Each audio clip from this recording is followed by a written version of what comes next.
ఐపీఎల్లో ఇక sun Risers కథ ముగిసినట్టే.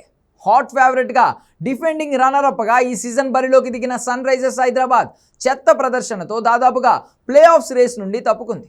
అద్భుతం జరిగితే తప్ప ఆరెంజ్ ఆర్మీ ప్లే ఆఫ్స్ చేరలేదు. నిజానికి ఈ సీజన్ను సన్ రైజర్స్ హైదరాబాద్ ఘనంగానే ఆరంభించింది.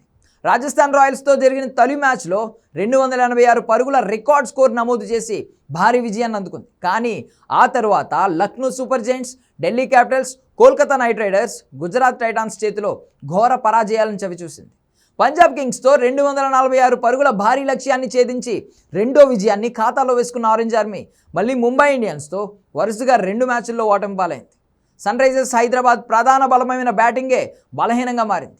ట్రావిస్ హెడ్, అభిషేక్ శర్మ, ఇషాన్ కిషాన్, నితీష్ కుమార్ రెడ్డి ఘోర వైఫల్యం సన్ రైజర్స్ విజయ అవకాశాలను దెబ్బతీస్తోంది. పరిస్థితులతో సంబంధం లేకుండా బ్యాట్ను ఊపుతూ సన్ రైజర్స్ బ్యాటర్లు మూల్యం చెల్లించుకుంటున్నారు. జట్టులో ఒక్క స్ట్రోక్ మేకింగ్ బ్యాటర్ లేకపోవడం బలహీనతగా మారింది. ఇప్పటివరకు 8 మ్యాచ్లు ఆడి 6 పరాజయాలతో పాయింట్స్ టేబుల్లో 9వ స్థానంలో కొనసాగుతోంది. లీగ్ దశలో ఎస్ఆర్హెచ్కు ఇంకా 6 మ్యాచ్లు మిగిలి ఉన్నాయి. ప్లే ఆఫ్స్ చేరాలంటే సన్ రైజర్స్ ఈ 6 మ్యాచ్లకు 6 గెలవాలి. అప్పుడే 16 పాయింట్లతో టోర్నీలో ముందడుగు వేయగలదు. ఈ 6 మ్యాచ్ల్లో ఒక్క మ్యాచ్ ఓడినా ప్లే ఆఫ్స్ అవకాశాలు సంక్లిష్టంగా మారతాయి. ఇతర జట్ల ఫలితాలపై ఆధారపడాల్సి ఉంటుంది.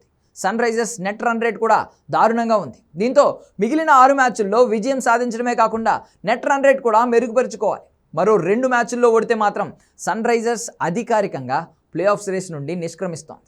హైదరాబాద్ తమ తదుపరి మ్యాచ్ల్లో Chennai Super Kings, Gujarat Titans, Delhi Capitals, Kolkata Knight Riders, RCB, Lucknow Super జైంట్స్తో ఆడనుంది. దీనిలో 2 మ్యాచ్లు మాత్రమే ఉప్పల్ మైదానంలో ఉన్నాయి.